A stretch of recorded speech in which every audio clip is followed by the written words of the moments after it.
Hello, what's up guys? For today's video, ito yung mga ginagamit natin solar charge controller para sa ating small setup na kaya magpagana ng 0.5 horsepower na aircon. So ito, gumagamit tayo dito ng dalawang PWM tapos dalawang MPPT. So itong natin, ito yung malakas na natin mag-harvest, itong MPPT solar charge controller, pero ito ay PWM, fake MPPT daw ito sabi ng iba.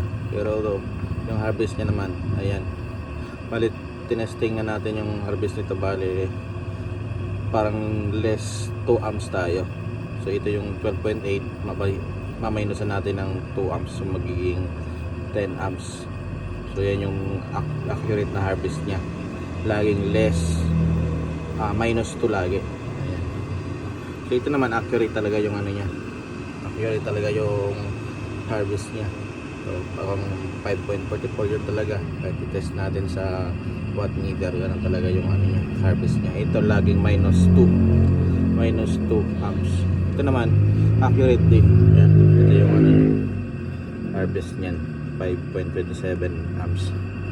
So ito ang nakaload dito na solar panel ay 585 watts. Dito 400 watts, apat na 100 watts yan. Naka parallel in series connection, naka parallel yung 200 watts na dalawang 100, tapos naka series na sila. Ito naman dalawang 200 watts ang nakakonek dito, tapos dito dalawang 100 watts.